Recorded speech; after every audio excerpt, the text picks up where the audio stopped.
বিষয় নিয়ে এখন খুব আলোচনা, বিশেষ করে সামাজিক যোগাযোগ মাধ্যমে অনেক আলোচনা সমালোচনা হচ্ছে। উপদেষ্টা আসিফ মাহমুদের ব্যাগে অস্ট্রের ম্যাগাজিন পাওয়া গেছে, সেটি বিমানবন্দরের মতো জায়গায় পাওয়া গেছে, এবং অনেকেই এটা নিয়ে প্রশ্ন তুলছেন। আপনিও আপনার ফেসবুকে লিখেছেন আসলে এরকম অস্ত্র রাখবার জন্য কি কি যোগ্যতা থাকতে হয় আইনের অনুযায়ী, তার 30 বছর বয়স বা 3 লাখ টাকা তাকে আয়কর দিতে হয়, এরকম যে যোগ্যতা আছে সেই কথা আপনি উল্লেখ করেছেন। তিনি আবার লিখছেন, যারা আপনি গুরুত্বপূর্ণ ব্যক্তি আপনি লিখছেন এরকম যারা এই মন্তব্য করছেন তার প্রেক্ষিতে তিনি লিখছেন তার পোস্টে, আসুন জানি শিখি তারপর মন্তব্য করি। এবং তিনি সেখানে 32 নম্বর ধারার রেফারেন্স দিয়ে লিখছেন যে তার মতো মন্ত্রী পদমর্যাদা যারা আছেন তাদের জন্য আয়করের বিষয়টি বা বয়সের যে সীমাটি সেটি প্রযোজ্য হবে না, এটি তিনি বলছেন। এখন এই আসুন জানি শিখি এই পোস্ট থেকে আপনি আসলে কি শিখলেন, যেহেতু মন্তব্য করেছিলেন, কি শিখলেন, সেই শিক্ষাটা থেকে কি ব্যাখ্যা, সেই ব্যাখ্যায় কি আপনি নিজেও আশ্বস্ত হতে পারছেন? না, আমি আশ্বস্ত হতে পারছি না তারই ব্যাখ্যা, এবং তারই ব্যাখ্যার মধ্যে এক ধরনের উদ্ধত অ্যাটিচিউড আছে। তিনি বলার চেষ্টা করেছেন তিনি যেহেতু মন্ত্রী, তাই মন্ত্রী কোটায় তিনি বন্দুকটি নিয়েছেন।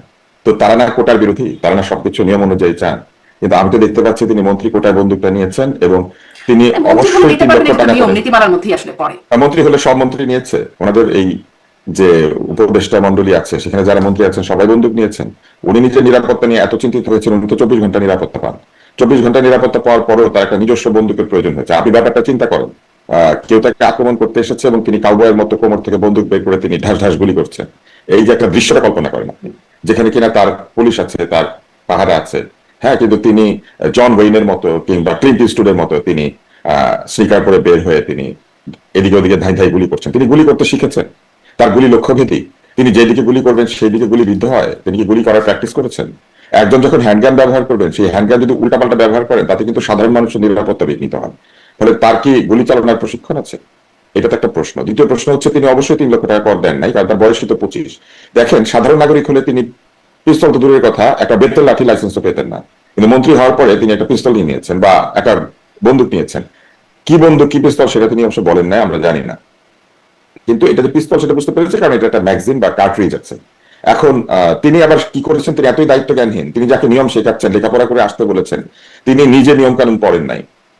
বিমানবন্দর সহ সেন্সিটিভ এলাকায় এই বন্দুক কিংবা বন্দুকের কোনো অংশ কিংবা গুলি ক্যারি করা নিষেধ। তিনি সেটা বন্দুককে তিনি ব্যারি করে নিয়ে গিয়েছেন সেই কার্ট্রিজটা, এবং তারপর আবার কি করেছেন, তিনি তার প্রোটোকল অফিসারকে দিয়ে সেটা আবার ফেরত পাঠিয়েছেন। শর্ত পরিষ্কার বলা আছে এই বন্দুক বা বন্দুকের অংশ বিশেষ অন্য কেউ ক্যারি করতে পারবে না, যে মালিক তিনি ছাড়া। এবং তিনি যখন দেশ ত্যাগ করবেন বা স্থান ত্যাগ করবেন তখন এইটা যথাযথ কর্তৃপক্ষের কাছে জমা রেখে যেতে হবে। আর নিজের বাড়িতে রাখলে এটা একটা ভল্টের মধ্যে রাখতে হবে, যে ভল্টার অ্যাক্সেস তিনি ছাড়া আর কারো কাছে নাই। তো এই যে নিয়ম কানুনগুলি সেগুলো তিনি পড়েন নাই, তিনি শুধুমাত্র লাইসেন্সের নিয়ম কানুন মন্ত্রী হলেই পাওয়া যায়, মন্ত্রী হলে অনেক কিছু পাওয়া যায়। আমি আপনাকে বলি মন্ত্রী হলে অনেক কিছু পাওয়া যায়। মন্ত্রী হলে সেগুন কাঠের লাইসেন্স পাওয়া যায়, মন্ত্রী হলে বিভিন্ন জায়গাতে অ্যাক্সেস পাওয়া যায়, বিভিন্ন জায়গাতে নানান ধরনের সুবিধা পাওয়া যায়। উনি সব সুবিধা নিতে শুরু করেছেন। কয়দিনের মন্ত্রী উনি কি নির্বাচিত? এই যে উপদেষ্টা উনি কি নির্বাচন করে এসেছেন? ওনার মেয়াদ কি 5 বছরের? 1 বছর 1.5 বছর বা 6 মাস পরে যখন তার মন্ত্রিত্ব থাকবে না, তখন তিনি বন্দুকটা নিয়ে ঘুরে বেড়াবেন, এবং আমরা একজন সশস্ত্র ব্যক্তি ঢাকা শহরে ঘুরে বেড়াবে কারণ 7 দিনের জন্য মন্ত্রী হয়েছিল আলী হোসেন বাদশাহ। এগুলা বললে হবে? বিপ্লবের নাম দিয়ে ব্যক্তিগত সুবিধাদি গ্রহণ করা, নিজেকে সশস্ত্র করা, এগুলি কোথায় লেখা আছে? রেজওয়ানা বন্দুক নিয়েছেন, আসিফ নজরুল বন্দুক নিয়েছেন।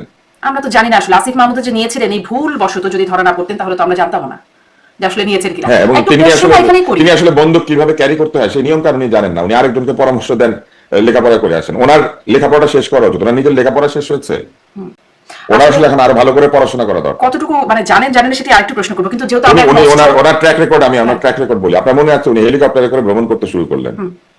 হ্যাঁ, ওনার বাকি উপদেষ্টাদের আর কোনো কাজ নাই, ওনারই খালি দ্রুত কাজ। ওনার 6 দিনের মধ্যে 32 জায়গায় যেতে হয়। উনি হেলিকপ্টার নিলেন, ব্যক্তিগত কোম্পানির হেলিকপ্টার।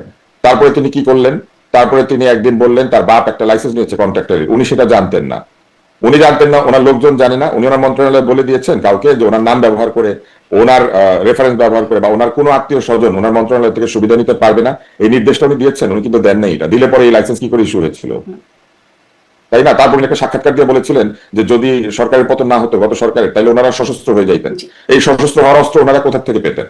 ওনাকে ধরে জিজ্ঞেস করা উচিত যে আপনারা যে সশস্ত্র আন্দোলন শুরু করতেন, এই আপনারা যে প্রত্যেক সশস্ত্র অস্ত্র আন্দোলন পেতেন, শুরু করতেন বা তাদের ওগুলা কি সশস্ত্র লাইসেন্স করা? ডাক্তার আব্দুল মুত্তার সাহেব, না না, মানে প্রস্তুতি থাকলে, হ্যাঁ প্রস্তুতি, যে আপনি বলছিলেন যে তিনি কি অস্ত্র চালাতে শিখেছেন, প্রস্তুতি থাকবে। আপনি যে প্রশ্ন না, না, করছেন তিনি কি অস্ত্র চালাতে শিখেছেন, গাইডে করলে বামে যাবে না, না। তিনি শিখেছেন কিনা সেটাই বা আমরা জানি কি করে? এই যে আপনি যে প্রশ্নটি করছেন যে সেই যে সশস্ত্র হতেন বা সেই অস্ত্রটা কোত্থেকে আসতো, মানে তাদের প্রস্তুতি ছিল, তাদের কাছে যে অস্ত্র আসে নাই কোথা থেকে আসলো বা কাদের কাছ থেকে, কোন সোর্স, সেই অস্ত্র এখন কোথায়, এই বিষয়গুলো কি আমরা স্পষ্ট করতে পারি? আমি সেটা ওইভাবে বলতে চাই না, কিন্তু আমি যেটা বলতে চাই সেটা হলো একজন যখন বলছেন যে তাদের সশস্ত্র হওয়ার প্রস্তুতি ছিল, তাহলে তাদের কাছ থেকে জানতে চাওয়া উচিত যে এই অস্ত্র কোথা থেকে আসতো। কেননা নিশ্চয়ই তারা সেই অস্ত্র লাইসেন্স করা অস্ত্র নিয়ে তারা আন্দোলন করতেন না, সংগ্রাম করতেন না, তাই না? তখন তার লাইসেন্স পেতেন না, তখন তো তিনি মন্ত্রী না, তাই না? তো ওই সময় তারা যে সশস্ত্র হতেন, কি দিয়ে সশস্ত্র হতেন, সেগুলো কোনো জবাব উনি দেন নাই। এরকম উনি বিভিন্ন সময় বিভিন্ন কাজ করেছেন। এই সম্প্রতি তিনি বন্দুক নিয়ে আমরা ধরা পড়েছেন। এই জবাবটাও পাবো যে তিনি আসলে এখনো আমরা জানি না, আপনিও বলছিলেন যে কোন তার অস্ত্রের ধরনটা আসলে কি খুব সুস্পষ্ট হয় নাই, তিনি কবে লাইসেন্স পেলেন, মানে এই বিষয়গুলো আপনি এটা কখনো দেখেছেন যে এই ধরনের অফেন্সের পরে কাউকে ছেড়ে দেয়? একজন খেলনা পিস্তল নিয়ে আপনার মনে আছে বিমান উঠে পড়েছিল, বিমান ছিনতাই করেছিল, সেই ছেলেটাকে মেরে ফেলা হয়েছিল জানার পরেও যেটা খেলনা পিস্তল, আপনার মনে আছে? মনে আছে? হ্যাঁ, কোন এক নায়িকার প্রেমে অন্ধ হয়ে সে প্লেনে উঠে পড়েছিল, আপনার মনে আছে? যে সে একটা খেলনা পিস্তল নিয়ে উঠেছিল। হ্যাঁ, একটা খেলনা পিস্তল নিয়ে বিমানবন্দরে গেলে তাকে মেরে ফেলে। আবার গত সরকারের সময় আওয়ামী লীগের এক নেতা এরকম পিস্তল বন্দুক নিয়ে হাজির হয়েছিলেন, তাকে কিন্তু ওই বিমানবন্দর থেকে জেলখানায় পাঠানো হয়েছিল। তারও তো বৈধ লাইসেন্স করা অস্ত্র ছিল। আর উনি মন্ত্রী হয়েছেন বলে উনি ওনার প্রোটোকল অফিসারের কাছে ম্যাগজিন দিয়ে চলে গিয়েছেন, এটা তো হতে পারে না। একজন মানুষ উনি নিজেরই ওনার আইন কানুন ভালো করে জানা নাই আসলে। তো এইখানেই বলা আছে যে এই নীতিমালা ভঙ্গ করলে লাইসেন্স বাতিল হবে। সেই নীতিমালার যে একটা ভঙ্গ, যেহেতু তিনি প্রোটোকল অফিসারের কাছে দিয়ে চলে গেলেন, ওই সেফ কিপিং বা থানা বা মালখানা যেখানে যেখানে যা রাখার কথা সেখানে না রেখে, এই জন্য কি ধারণা করেন যে অভিজ্ঞতা এই সরকারকে দেখার লাইসেন্স কি বাতিল হবে? কারণ বাতিল হবার মতো কাজ করেছেন, আইন তা বলছে। এটা আমি জানি না, এটা তো তারা বলতে পারবে, কিন্তু আমার মনে হয় না বাতিল হবে, কারণ স্বরাষ্ট্র উপদেষ্টা এসে তার জন্য সাফাই দিয়েছেন এবং তিনি বলেছেন একটা সাংবাদিকদেরকে যে এটা ভুল। উনি কি করে জানেন ভুল? তদন্ত করা হয়েছে। এই স্বরাষ্ট্র উপদেষ্টা আরেকজন এরকম, উনি আবল তাবল কথা বলেই চলেছেন। এবং ভুল, আমি একটু পুরো ওনার লাইনটা বলি, লাইনটা খুব ইন্টারেস্টিং। তিনি বলছেন এটা জাস্ট একটা ভুল, ভুলের চশমাটা নেবেন, চশমা না নিয়ে মোবাইল নিয়ে রওনা দিলেন, এরকম একটা ভুল আর কি। চশমার বদলে চশমা মোবাইলের, ওনার কাছে চশমার পিস্তলের কার্টিজ একই রকম মনে হয়। ওনার সামনে দিয়ে আমরা কেউ যদি এখন একটা পিস্তলের কার্টিজ নিয়ে ঘুরি, উনি সেটাকে ভুল করে চশমার বদলে নিয়ে এসেছে, এটা ভাববেন। এই লোকটার আসলে আমার মনে হয় যে ভালো করে অ্যাসেসমেন্ট করা উচিত। এই ভদ্রলোক কি বলেন আর কি বলেন না, তার কোনো ঠিক ঠিকানা নেই। মানে এই যে ঠিক ঠিকানা নাই, এর জন্য একটা সময় স্বরাষ্ট্র উপদেষ্টার পদত্যাগ দাবি করা হলো। মানে কি, কোন সক্ষমতায় তিনি জায়গাটাও যদি একটু জিজ্ঞাসা করে কারা তার দাবি করেছিল, আপনার মনে আছে কারা দাবি করেছিল পদত্যাগ? জি জি, আমরা দেখেছি তখন ছাত্ররাই দাবি করেছিল তার পদত্যাগের জন্য। হ্যাঁ, যারা তাদেরকে ক্ষমতায় বসে তারাই তার পদত্যাগ দাবি করেছিল, কিন্তু হয় নাই। মানে এদের অবস্থাটা বুঝতে পেরেছেন, একবার কেউ চেয়ারে বসলে এরা নিজেরাই তাকে সরাতে পারে না। কিন্তু তিনি যে এই মানে পারে না কেন, মানে তিনি আসলে কোন যোগ্যতার বলে আছেন? তিনি খুবই ভালো মানুষ, তার কথাবার্তা খুবই বিনয়, কিন্তু ধরেন এখানে তাকে তিনি বললেন যে আসলে এই চশমার বদলে মোবাইলের মতো, চশমা মোবাইলের মতো বিষয় আর কি, অস্ত্র নিয়ে চলে আসছেন। এবং তাকে যখন সেই আইনের ধারার কথা জিজ্ঞাসা করা হলো যে যোগ্যতার জায়গা, 3 লাখ টাকা কর দেয়া বা বয়সের যে সীমাটা, তিনি বলছেন তিনি এই আইন সম্পর্কে জানেন না। আচ্ছা, নাই জানতে পারেন, সব আইন সবসময় জানবার কথা না। ধরেন মনে পড়লো সাথে সাথে তখন আমার জাতীয় পার্টির অফিসে যখন আগুন দেওয়া হলো, হামলা করা হলো পুলিশ সেনাবাহিনীর উপস্থিতিতে, তখনও যখন তাকে তার পরদিন বা 2 দিন পরে হয়তো জিজ্ঞাসা করা হলো, তিনি বললেন এই ঘটনাটা সম্পর্কে তিনি জানেনই না। তিনি স্বরাষ্ট্র উপদেষ্টা, সাবেক রাষ্ট্রপতি দেশ ছেড়ে চলে যাওয়ার পরে বলেন এই ঘটনাটা কিভাবে ঘটলো তিনি জানেন না, শাস্তি নিশ্চিত করবেন, দিতে না পারলে তিনি নিজেই পদত্যাগ করবেন। যা পদত্যাগ তো করলেন না, কিন্তু আমার প্রশ্ন হচ্ছে বড় বড় ঘটনা, গুরুত্বপূর্ণ ঘটনা ঘটে যান, তিনি আসলে জানেনই না কেন? না, সবকিছু যে তার জানতে হবে এমন কোনো কথা নেই। মানে তার জুরিসডিকশন না, সবকিছু মন্ত্রণালয় তাকে জানাতে হবে এমন কোনো কথা নেই। মন্ত্রণালয়ের বিভিন্ন ডিপার্টমেন্ট আছে, তারা নিয়মের মধ্যে কাজ করবে। সবকিছু যদি তার মৌখিক নির্দেশ এবং তার অবধানতায় হতে হয়, মানে তিনি জানবেন সব, এটা ধারণা করা ঠিক না, বরং না জানাটাই হচ্ছে বেটার ম্যানেজমেন্ট। কিন্তু প্রবলেমটা হচ্ছে ওরা নিজের যেটা জানা দরকার সেটা উনি জানেন না। যেমন অস্ত্রের আইন উনি জানেন না। উনি এত বছর সামরিক বাহিনীতে কাজ করেছেন, সামরিক বাহিনীর যারা এই লেভেলের অফিসার তাদের অনেকেরই ব্যক্তিগত অস্ত্র থাকে, পার্সোনাল আর্মস থাকে, ধরে নিচ্ছি তার নাই, কিন্তু তিনি একটা বিপদ সংকুল এলাকায় কাজ করেছেন, তিনি কিন্তু পাহাড়ি অঞ্চলে, পার্বত্য অঞ্চলে দীর্ঘদিন ছিলেন। ফলে তিনি অস্ত্রের নিয়ম কারণ কোনটা বেআইনি কোনটা আইনি এগুলা জানেন না। এটা বললে বুঝতে হবে যে উনি জানতেন, এখন ভুলে গিয়েছেন। সেটা বয়সের কারণে হতে পারে, অথবা তিনি ইচ্ছাকৃতভাবে। তিনি জানবেন না, আপনি বলছেন তিনি নাই জানতে পারেন। জাতীয় পার্টির অফিসে এটা পুলিশের দায়িত্ব, পুলিশের বিষয়ক মন্ত্রণালয়ের মন্ত্রী তিনি, উপদেষ্টা তিনি। একদিন আগে সেখানে আগুন দেওয়া হলো, পরদিন তিনি জানেন না, তারপরে রাষ্ট্রপতি চলে গেলেন, সাবেক রাষ্ট্রপতি, তিনি বললেন তিনি কিভাবে গেছেন তিনি জানেন না। এই বিষয়গুলো রাষ্ট্রপতি যান নাই তো, হ্যাঁ। রাষ্ট্রপতি কিন্তু চিকিৎসা করতে গিয়েছেন। হ্যাঁ, চলে দেশ তো যাওয়া ছেড়েছেন। আর চিকিৎসার জন্য যাওয়া দুই জিনিস। উনি তো ফিরে দেশ আসার জন্য ছেড়েছেন, বের হয়েছেন। তখন কিন্তু এটার বিষয়টা এরকম ভাবে আসে নাই যে রাষ্ট্রপতি চিকিৎসার জন্য গেছেন। সবাই বলেছেন তিনি পালিয়ে গেছেন, মানে উপদেষ্টারাও বলেছেন। কারণ তখন তারা ওই ঘটনাটাকে আওয়ামী লীগ নিষিদ্ধ করার একটা অজুহাত হিসেবে দাঁড় করিয়ে মিছিল মিটিং করে তখন আওয়ামী লীগের কার্যক্রম নিষিদ্ধ করার জন্য ব্যবহার করেছেন এই ঘটনাটা। আচ্ছা। এই জন্যই তারা বলেছেন জানেন না এবং অন্যান্য জিনিসপত্র বলেছেন। এইটা হচ্ছে আসলে কি হয় জানেন, আমাদের মতো যারা সাধারণ নাগরিক আমরা এই ভাওতাগুলা বুঝি তো, আমাদেরও তো বয়স হয়েছে, আমরাও তো আর এখন ওই তরুণ না, আমাদের বয়স তো 25 না, এবং আমরা তো কর দিই বহু বছর ধরে, ফলে আমরা তো বুঝি যে কি করিলে কি হয়। তো এই সেখান থেকে আমরা বুঝতে পারি যে এক একটা ঘটনাকে তারা তাদের স্বার্থে ব্যবহার করে। আপনি গণমাধ্যম ব্যক্তিত্ব, গণমাধ্যমের শীর্ষ পদে কাজও করেছেন। গণমাধ্যমে প্রথমে যখন খবরটি আসলো তার কিছুক্ষণ পর সেই খবরটি সরিয়ে নেওয়া হলো। পরে অবশ্য যখন আসিফ মাহমুদ বিষয়টি নিজেই ফেসবুকে দিলেন, তারপরে আবার এই খবরগুলো আসলো। তিনি আসিফ মাহমুদ ফেসবুক পোস্টে বলছেন যে তিনি গণমাধ্যম থেকে খবরটি সরানোর জন্য কোনো রকম চাপ প্রয়োগ করেন নাই। কেন গণমাধ্যম থেকে খবরটি সরে গেল তাহলে প্রথমে আর কি? গণমাধ্যম থেকে আমার ধারণা এই খবরটি সরে গিয়েছে সেলফ সেন্সরশিপের কারণে। গণমাধ্যম বিভিন্ন কারণে ভীত এখন। গণমাধ্যম আমার ধারণা যে নিজেরাই ভয় পেয়ে এটা সরিয়ে নিয়েছে।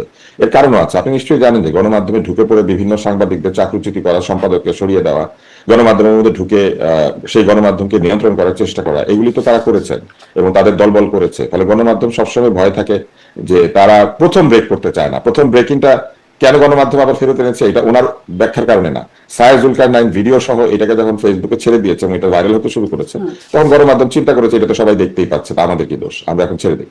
তখন গণমাধ্যম এটাকে আবার ছেড়ে দিয়েছে। কিন্তু এই যে গণমাধ্যমের যে একটা ঠুটো অবস্থা, গণমাধ্যম যে ল্যাংড়া হয়ে গিয়েছে, এই ল্যাংড়া হয়ে যাওয়াটা গণমাধ্যমের নিজের দোষ। গণমাধ্যম কেন নতি স্বীকার করছেন, গণমাধ্যমকে কেন মাথা নিচু করতে হবে অন্যায় দাবি কিংবা যে কোনো ধরনের ন্যায়সঙ্গত খবর প্রকাশের ক্ষেত্রে? বরং জনগণের অধিকার হচ্ছে জানা। কেননা যারা ওইখানে অনির্বাচিত ভাবে বসে আছেন তারা বারবার জনগণকে অজুহাত হিসেবে ব্যবহার করছেন যে জনগণ নাকি তাদেরকে ওইখানে চেয়েছে। জনগণ তাদেরকে ওইখানে চেয়েছে, সেটা কি সংখ্যাগরিষ্ঠ জনগণ কিনা এটা তো এখন ভোটের মাধ্যমে প্রমাণ করা উচিত। এবং তাদের যে অবস্থা এখন, আমি তো মনে করি তাদের নিজেদের থাকা উচিত নাকি উচিত না এটা নিয়ে একটা গণভোট করা উচিত। কিন্তু বারবার গণভোটের কথা বলে না, সেরকম চাপ ওনারা একটা গণভোট করুক না, যদি এতই জোর থাকে মা যায় তাহলে ওনারা একটা গণভোট করুক। এই উপদেষ্টারা, এই যারা এই যে চশমার বদলে বন্দুক নিয়ে যায় আর বন্দুকের বদলে চশমা চোখে দেয়, মানে চশমার বদলে বন্দুক চোখে দেয় আর চশমার বদলে বন্দুক নিয়ে বের হয়, এই উপদেষ্টাদের আসলে জনগণ পছন্দ করছে কিনা এটা নিয়ে একটা গণভোট করুক না। অবশ্যই সেই উপদেষ্টা শুনতে পান রাস্তায় বের হলে 5 বছর, আরো 5 বছর আপনারা থাকেন, উনি আবার শুনতেও পান। ওইটা আবার আরেকজন শুনতে পায়, মানে এক একজন এক এক চিজ। হ্যাঁ, তু চিজ বাড়ি হয় মাস্ত মাস্ত। যেটি মানে গণমাধ্যমের প্রসঙ্গে যে বারবার সরকারের পক্ষ থেকে বলা হচ্ছে গণমাধ্যমের উপর কোনো চাপ নাই, তাহলে মানে সাংবাদিকরাও বলছেন যে তাদের উপর এরকম চাপ নাই। গণমাধ্যম আসলে ভয়টা কিসের পাচ্ছে? গণমাধ্যম চাকরিচ্যুতির ভয় পায়। গণমাধ্যম ভয় পায় যে তাদের ওখানে কেউ ঢুকে পড়ে পরের দিন ওই গণমাধ্যমের সম্পাদক হয়ে বসে পড়বে, এরকম ভয় নাই। আপনি মানে এটা একটা শুধু মবে, এক ধরনের মবের ভয়, দ্বিতীয় হচ্ছে যে পদ হারানোর ভয়। গণমাধ্যমের সম্পাদকরা নিজেদেরকে ভালনারেবল ভাবছেন। আপনি দেখেন তো কতগুলা গণমাধ্যমের সম্পাদক বদল হয়েছে। আমি কখনো দেখি নাই যে রাজনীতির বদল হলে সম্পাদক বদলাইতে শুরু করে। সম্পাদক নিয়ম অনুযায়ী সম্পাদনা করবে। সম্পাদক বদলায় যাদেরকে সম্পাদক হিসেবে দিয়ে দেওয়া হয়েছে তারাও কি খুব যোগ্য? আপনি খোঁজ নেন।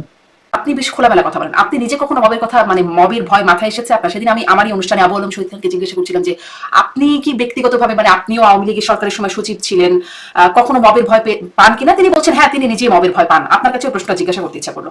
আমার মনে হয় আমি ভয় পাই। আপনার আমার কথা শুনে আপনার মনে হয় ভয় পাই? সেটাই বলছি, খোলামেলা কথা বলেন। কিন্তু কখনো কি মাথায় এটা মনে হয় যে মব আসলে আপনাকেও আক্রমণ করতে পারে? এটা কি মনে হয় কখনো? এটা আমার সামনে এসে দাঁড়ালে তারা টের পাবে। আপনার কাছে তো আসিফ মাহমুদের মতো পিস্তল নাই, টের পাবে কিভাবে? পিস্তল দরকার হয় না। মানুষ যে যাকে মানুষ ভালোবাসে তার তো লাঠি দরকার হয় না। মানুষের ভালোবাসা হারিয়েছে বলে লাঠি হাতে ঘুরছে। আচ্ছা, এই মানে গণমাধ্যমের ভূমিকা নিয়ে একটু বলি যে এই ভাইরাল হওয়ার ঘটনা বা গণমাধ্যমে যে আসলো বা সামাজিক যোগাযোগ মাধ্যমে, এদিকে তিনি আসিফ মাহমুদ জাতীয় নিরাপত্তার জন্য প্রশ্ন, মানে এটি এই ঘটনাকে বলছে, তিনি লিখছেন কোট আনকোট, এটা বুঝতে পারলাম যে পিস্তল কেন, মিসাইল সঙ্গে রাখলেও আমি আপনি কেউই নিরাপদ নই। যেভাবে মুহূর্তের মধ্যেই দেশের প্রধান ইন্টারন্যাশনাল এয়ারপোর্টের সিসিটিভি ফুটেজ এজেন্সির মাধ্যমে বিদেশে অবস্থানরত কারো হাতে পৌঁছে গেল, তার রীতিমতো ভয়ঙ্কর। অনেকগুলো প্রশ্ন, মানে আমি আপনি, মানে আমাদেরকেও ওনার কাতারে কিভাবে নিলেন? এক, দুই, এজেন্সির মাধ্যমে কোন এজেন্সিকে তিনি মিন করলেন যে বিদেশে পাঠানোর, এবং তার কাছে এত ভয়ঙ্কর মনে হচ্ছে কেন? মানে ভাইরাল হওয়াটা, হুইসেল ব্লোয়ার সাংবাদিক তো এই কাজ করতে।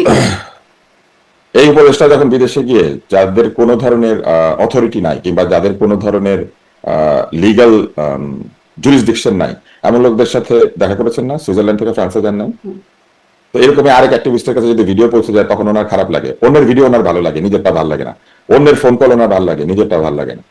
আগে যখন এই জুলকারনাইনের কাছে নানান জিনিসপত্র চলে গিয়েছে এবং সে ফাঁস করেছে তখন তাদের ভালো লেগেছে, এখন লাগে না। যখন all the prime ministers main বানিয়েছে জুলকারনাইন, তখন তাদের ভালো লেগেছে, এখন লাগে না, তাই না? কিছুদিন পরে তো ওনার যে অবস্থা হবে, অল দ্য অ্যাডভাইজার্স গানস এই নামে একটা এসে যেতে পারে। কিন্তু ওনার কয়টা বন্দুক এটা উনি ঘোষণা দিয়েছে, ওনার ছোটটার কার্টিজ ধরা পড়েছে, বড়টা কোথায় রেখেছে? ওনার তো 2টা লাইসেন্স পাওয়ার কথা। উনি একটা পাবেন শর্টগানের, কারণ যে কিনা হ্যান্ডগান পায় সে সাথে শর্টগানও পায়, কারণ শর্টগানের জন্য লাগে 1 লাখ আর হ্যান্ডগানের জন্য লাগে হচ্ছে 3 লাখ। তো সেই শর্টে কিন্তু যার হ্যান্ডগান থাকে তার একটা শর্টগানে থাকে। তো সেই শর্টগানটা কোথায় রেখেছেন এটা তো বলতে পারেন। মিসাইলের গল্প শোনাচ্ছেন, জীবনে উনি মিসাইল চোখে দেখেছেন? তবে এটা আমি নিশ্চিত যে চশমা মনে করে কার্ট্রিজ নিয়ে যেতে পারলে লাঠি মনে করে মিসাইল নিয়ে উনি এয়ারপোর্টে ঢুকতে পারবেন, এই ব্যাপারে কোনো সন্দেহ নাই। নিয়ম কানুন শিখতে বলেছেন তো, অনেক লেখাপড়া করেছেন, ওই লেখাপড়া করে উনি মন্ত্রী হিসেবে মিসাইল নিয়ে প্লেনে ওঠার চেষ্টা করতে পারেন, অথবা যুদ্ধ বিমানে উঠে পড়তে পারেন। হেলিকপ্টারে চলেছেন, প্লেনে গিয়েছেন অস্ত্র নিয়ে, বাকি তো আছে শুধু যুদ্ধ বিমান। পরিবেশ উপদেষ্টা স্বামী হোমনাথ থেকে জনসংযোগ করছেন, ওনার স্বামী কি কাজ জনসংযোগের? উনি কি রাজনীতি করতেন নাকি? উনি তো গত সরকারের সময় অর্ধগুম হয়ে গিয়েছিলেন, উনি তো উদ্ধার পেয়েছিলেন তখন, যাকে এখন প্রচুর গালিগালাজ করা হচ্ছে সে নজরুল হামিদের সহায়তায়। নজরুল হামিদ তাকে উদ্ধার করে এনেছিলেন, কারণ রেসিডেন্সিয়াল মডেল স্কুলের ছাত্র তার স্বামী। এবং আমরা যেহেতু রেসিডেন্সিয়ালের ছাত্র, আমাদের নিজেদের যে সার্কেল অরবা, সেখানে এটা বেশ মুখ্য আলোচনা ছিল যে কি করে তিনি উদ্ধার কোম্পানিতে তিনি তাদের গার্মেন্টস সেক্টর সেখানে তিনি কাজ করতেন। উনি তো নজরুল হামিদের ঘনিষ্ঠ দোষর। তো উনি এখন হোমনাথে গিয়ে জনসংযোগ করছেন কেন? স্ত্রী উপদেষ্টা সেই জন্য নাকি পরিবেশ বাঁচানোর জন্য? হোমনাথ পরিবেশ উন্নতি করছেন তিনি। তো এই সব তো প্রশ্ন উঠবেই। অনেকের সাথে মানে উপদেষ্টাদের সাথে অনেকেরই আওয়ামী লীগের অনেক বড় বড় নেতার মন্ত্রীদের ভালো সম্পর্ক ছিল, এখন এসে কেমন জানি দোষর আর ভাগাভাগিটা হয়ে গেল। মানে না, সম্পর্ক 2 ধরনের হয়, একটা হচ্ছে ব্যক্তিগত সম্পর্ক আর একটা হচ্ছে কাজের সম্পর্ক। ব্যক্তিগত সম্পর্ক আমাদের অনেকের সাথে থাকে, কারণ ব্যক্তি সম্পর্কটা মানুষ নষ্ট করে না। আমি যে স্কুলে পড়েছি সেই স্কুলে বঙ্গবন্ধুর ছেলে পড়েছেন, সেই স্কুলে জিয়া রহমানের ছেলে পড়েছেন। এখন আমি কি একজনের সাথে সম্পর্ক রেখে আরেকজনের সাথে সম্পর্ক নষ্ট করবো? আমরা স্কুলের ছেলে, আমরা যখন দেখা হয় আমরা একই সাথে বসি, কথা বলি, আমরা ঠাট্টা মশকরা করি, আমরা সেইখানে টিজ করি। আমরা কোনো কোনো মন্ত্রীকে এরকমও আমাদের বড় ভাইদের বলতে শুনেছি, কিরে বহুত কামাইলি, স্কুলে কিছু খরচ কর, মানে এগুলা তো টিজ হয়। তো সেই সম্পর্ককে মানুষ নষ্ট করে। কিন্তু এই দোষর কিন্তু ভিন্ন ধরনের। এই দোষর লাভজনক পদে সংযুক্ত ছিলেন নজরুল হামিদের সাথে, বেতন পেতেন, টাকা পয়সা পেতেন, শেয়ার করতেন, মানে বিজনেস দেখাশোনা করতেন, নজরুল হামিদের স্বার্থ রক্ষা করতেন। আমরা যারা স্কুলে পড়েছি আমরা তো নজরুল হামিদের স্বার্থ রক্ষা করি নাই। ফলে এই উপদেষ্টা যদি এখন, উপদেষ্টার স্বামী যদি এখন গিয়ে রাজনীতি করার আগ্রহ এরকম প্রকাশ করতে থাকে, পোস্টারও দেখা গেছে যে তিনি আসলে সংসদ সদস্য হিসেবে তিনি নির্বাচন করতে চান, এরকম পোস্টারও ছাপানো হয়েছে। এগুলা নির্লজ্জতা। এই নির্লজ্জতা, এই জিনিসগুলি তাদের যে ইমেজ, সেই ইমেজের ক্ষতি করছে। পরিবেশের 2 আনার উন্নতি হয় নাই, কিন্তু ওনার স্বামীর পদোন্নতি ঘটার সম্ভাবনা দেখা দিয়েছে। আবার একটু আসি সেই জুলকারনাইন সাইরের ফেসবুক পোস্টের কথা বলছিলাম, তিনি আরো লিখছেন যে বোঝা যাচ্ছে যে হয়তো তিনি মানে বা বোঝাতে চাচ্ছেন যে আসিফ মাহমুদকে তিনি ইঙ্গিত করছে, তিনি লিখছেন তুমি বরং আপাতত ইয়ানাফসি করো, যা যা করেছো সেসব তো আর সিসিটিভির কাভারেজের মধ্যে করোনি, সেসব যখন প্রকাশ পাবে তখন কি বলবা সেই স্ক্রিপ্ট রেডি করো। আর আমাকে যারা তথ্য দেয় তারা দেশের শ্রেষ্ঠ সন্তান, বাটমার কিসিমের না, যে ক্ষমতার আছবে নিজ বাপের নামে ঠিকাদারি লাইসেন্স নেয় আর ধরা খাইলে বলে আমি তো জানতামই না। মানে এই যে সিসিটিভির কাভারেজের বাইরে মানে কথা তো ছিল, প্রধান উপদেষ্টা বলেছেন স্বচ্ছতার কথা, প্রধান উপদেষ্টার প্রেস সচিব বলেছেন সবকিছু খুব স্বচ্ছতার মধ্য দিয়ে হবে। মানে এত কিছু সিসিটিভি কভারেজের বাইরে কি ঘটে যাচ্ছে, এবারে আরো অনেক কিছুই আমাদের জানবার কথা ছিল, কি কি চুক্তি হয়েছে সেটি প্রকাশিত হবার কথা ছিল, আরো অনেক কিছুই আসলে একটা একটা করে বলতে গেলে অনেক কিছুই আমাদের জানবার কথা ছিল। কিন্তু ইভেন কি করিডোর বা করিডোর দেয়া নেয়া নিয়ে কি বিষয় হচ্ছে সেই বিষয়গুলো আমাদের জানবার কথা ছিল, এরকম আমরা অনেক কিছুই আসলে জানতে পারছি না। স্বচ্ছতার জায়গাটা আপনি সরকারকে স্বচ্ছতার জায়গায় 10-এ কত নাম্বার দেবেন? স্বচ্ছতার জায়গায় সরকারকে আমি 10-এ 5 দিব। এর চেয়ে বেশি পাওয়ার মতো অবস্থা তারা জান নাই, কারণ তারা তাদের কাজগুলিকে ব্যাখ্যা করতে পারেন না। স্বচ্ছতা 2 ধরনের, আপনি সব জানতে পারছেন, তো সেই স্বচ্ছতা বিরুদ্ধে তাদের অবস্থান আছে অনেকের। যেমন এই যে সিসিটিভির ফুটেজ কেন গেল এটা নিয়ে উষ্মা প্রকাশ করেছেন তিনি, তো তার মানে তারা এই স্বচ্ছতা চান না। ফুটেজ কেন যাবে এটা তিনি খুবই এটা মনে করেছেন যে খুবই নিরাপত্তার বিঘ্ন ঘটেছে। তো উনি এই ভদ্রলোক মাস্ক পরে তার এনসিপির বন্ধুদের সঙ্গে কফি খেতে গিয়েছেন, উনি তো অন্য রাজনৈতিক দলের লোকদের সঙ্গে কফি খেতে যান না। মন্ত্রী হিসেবে, উপদেষ্টা হিসেবে ওনার কোনো রাজনৈতিক দলের সঙ্গে সরাসরি আড্ডা দেওয়া বা রাজনৈতিক দলের সদস্যদের সঙ্গে সরাসরি আড্ডা দেওয়াটা এক ধরনের নিরপেক্ষতা ভঙ্গ করা। উনি এখন যেখানে আছেন উনি কারোর প্রতি আলাদা অনুরাগ শো করতে পারবেন না, এটা হচ্ছে তার শপথের অংশ। উনি তো আলাদা অনুরাগ শো করেছেন, মধ্যরাতে উনি সিসিটিভি ছাড়াই আরেকজনের মোবাইলে তাকে ধারণ করা হয়েছে এবং সেটাও ভাইরাল হয়েছিল। তো সিসিটিভির মধ্যে তো আর সবাই থাকে না সবসময়, সিসিটিভি তো আসলে একটা প্রাইভেসি ব্রিচ। সব জায়গাতে সিসিটিভি থাকলে আপনি দেখবেন যে লিখে রাখতে হয় যে এখানে সিসিটিভি আছে, যাতে মানুষ অনেক কিছু করার আগে সচেতন হয়। যে জায়গাতে সিসিটিভি আছে সেখানে উনি বন্দুক নিয়ে হাঁটা দিলেন কেন, এটা তাকে আগে বলতে হবে। অন্য সব যাত্রী এরকম বন্দুক নিয়ে হাঁটে সিসিটিভির তলে দিয়া, এইটা তাকে বলতে হবে। ভুল তো ওনার আব্বার হয়, ওনার আব্বা ভুল করে লাইসেন্স নিয়ে ফেলে, ভুল করে হেলিকপ্টারে চড়তে শুরু করে, ভুল করে কি বলে এটাকে সশস্ত্র বিপ্লবের কথা বলে ফেলে কোনো জায়গাতে, ভুল করে সুইজারল্যান্ড থেকে ফ্রান্স চলে যায়, ভুল করে বন্দুক নিয়ে ইয়ের ভেতর দিয়ে হাঁটা দেয়, কেপিআই ভিআইপি টার্মিনালের ভেতর দিয়ে হাঁটা দেয় বন্দুকের অংশবিশেষ সাথে করে। এত ভুল একটা লোকই করে, আপনি এটা লক্ষ্য করেছেন? আর মানে কেউ এই এত ভুল? উপদেষ্টাদের মধ্যে উনি কি একটু বেশি ভুল করছেন? মানে ওনার সাথে আরো অনেক ঘটনা, ধরেন তার এপিএস এর শত কোটি টাকা লোপাটির অভিযোগ তারই এপিএস এর বিরুদ্ধে ওঠে। মানে উনি কি উপদেষ্টার মানে মধ্যে উনি- বেশি ভুল করা? উনি নিজেকে- মাহফুজ আলমও উনি মাঝখানে নিজেকে- অনেক এই ধরনের আলোচিত কথাবার্তা বলতেন, সংবাদে জন্ম দিতেন, কিন্তু তারপরে এখন তিনি একরকম উনি অনেকটাই নিজেকে বেশি বেশ শেখ হাসিনার, উনি নিজেকে শেখ হাসিনার স্তরে নিয়ে গেছেন। শেখ হাসিনার পিয়নো 400 কোটি আছে, ওনার এপিএস এর 311 কোটি অভিযোগ উঠেছে। উনি প্রায় সেই লেভেলে নিজেকে নিয়ে গিয়েছেন। এতবার হেলিকপ্টারে অন্য উপদেষ্টারা কেউ চড়েই নাই, হ্যাঁ তাই না? আর মিসাইল তো উনি বলেছেন, বা এতবার হেলিকপ্টার ধরেও তো মনে হয় না যে অন্য উপদেষ্টারা দেখেছেন এই সরকারে, উনি যতবার হেলিকপ্টারে চলেছেন। তো উনি তো ওনার কেসের নাম দিয়েছে জুলকারনাইন, ফেন্ডি কেস নাকি উনি পড়েন আর কি। তো এই তো আর কি। জি, মানে ওনার 2 বছর আগে, 1 বছর আগের ছবিগুলা দেখলে বোঝা যাবে যে এটাই আরেকটু শুনি। আফেন্দি তখন ফেন্ডি পড়তেন কিনা। আফেন্দি কি জানেন তো না, টার্কিশরা আফেন্দি মানে হচ্ছে ফ্রেন্ড আর কি। আচ্ছা, আফেন্দি কি তখন ফেন্ডি পড়তেন কিনা এইটা এই 2 বছর আগে ব্র্যান্ডের ছবি পরে আছে। অত তো বুঝতে পারি না, কিন্তু বোঝা যায় যে তার পোশাক আশাক বা সার্বিকভাবে তার একটা খুবই মানে যারা যারা জুতা হাতে রাস্তায় ঘুরে বেড়ায় তাদের তো জুতার ব্র্যান্ড জানতে হবে, তাই না? এরা তো জুতা হাতে ঘুরে বেড়ায়, এদের তো সব জুতা চিনতে হবে। বেশি দামি জুতা ঝুলাই দিলে তো লস, ওগুলো আবার ওনারা বাটার দোকান থেকে চুরি করে। মানে আমার আমার কথা আপনার হাসি পাবে, আমি আসলে ইচ্ছা করে এইভাবে কথা বলছি। আসলে একটা জায়গা থেকে মানুষ এতটা হতাশ হয়, জুলাই মাস আবার ফিরে এসেছে আর আমরা এইগুলা দেখতে পাচ্ছি। এই জন্য মুগ্ধ প্রাণ দিয়েছিল, এই জন্য আবু সাইদ প্রাণ দিয়েছিল, দিবস পাওয়ার জন্য, দিবসের জন্য আবু সাইদ প্রাণ দেয় নাই। একটা বাংলাদেশ, সুন্দর বাংলাদেশের জন্য প্রাণ দিয়েছিল এই ছেলেরা। ফারহান ফায়াজ এই জন্য প্রাণ দিয়েছিল, আমার স্কুলের ছেলে, তাই না? এরা কি এমনি এমনি প্রাণ দিয়েছে? ইয়ামিন এই জন্য প্রাণ দিয়েছে। তো এই এই এই মিসাইলের গল্প, বন্দুকের গল্প, কেটসের গল্প, হেলিকপ্টারের গল্প শোনার জন্য? জি, ওনার মানে আরো যারা আছেন উপদেষ্টা হয়েছেন বা ছাত্র উপদেষ্টাও আরো অন্তত 2 জন হয়েছেন, ওনার এই বিষয়টা আপনি একটু বলছিলেন, আরো একটু জানতে চাই যে সাধারণ মানুষের কাছে আপনি কথাও বলেন, তারা আসলে কিভাবে, মানে গণ অভ্যুত্থানের একজন নেতৃত্ব, আপনি বলছিলেন তার আগের ছবি দেখার কথা, সেখান থেকে তার পোশাক আশাকের বিষয়ে কথা বলছিলেন, বা তার যে আচরণ, তার বিরুদ্ধে সমালোচনা যে তিনি খুব অ্যারোগেন্ট, এই জায়গাটিতেও একটা সমালোচনা আছে। প্রথম যখন সমালোচনা শুরু হলো, বিসিবির কর্মকর্তারা সবাই দাঁড়িয়ে তাকে সালাম দিচ্ছেন, তিনি চেয়ারে বসে সালাম নিচ্ছেন এবং পরিচয় শুনছেন, বাবার বয়সী তার সবাই ওখানে উপস্থিত যারা সালাম দিচ্ছিলেন, মানে গাড়ির দরজা না খুলে দিলে তিনি বের হতে পারছেন না, বের হওয়ার জন্য অন্য কাউকে গাড়ির দরজা খুলে দিতে হয়। এই বিষয়গুলো গণ অভ্যুত্থানের ওই সেই ছবি, ছাত্র আসিফ মাহমুদের, সেখান থেকে এইটা মানুষের কাছে আসলে কেমন লাগে? সাধারণ মানুষের সাথে কথা বলে কি বোধ করেন? সাধারণ মানুষ গণতান্ত্রিক শাসন চায়। সাধারণ মানুষ ভেবেছিল দীর্ঘ স্বৈরাচারের পরে দ্রুত গণতন্ত্র আসবে। সাধারণ মানুষ তাদের নিজের ক্ষমতাটা ফেরত চেয়েছে।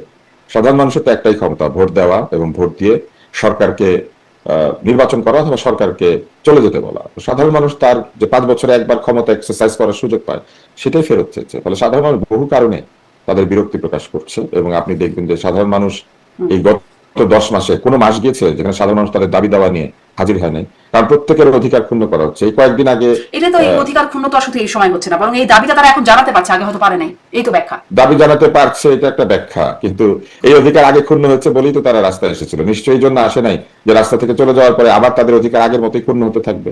তো এই অধিকার আগের অজুহাত দিয়ে যদি ক্ষুণ্ণ করা যায়, তাহলে ওই যে লোকজন বলে যে তাহলে আর তফাৎটা কি থাকলো, আগে যা হচ্ছিল এখনো তাই হচ্ছে।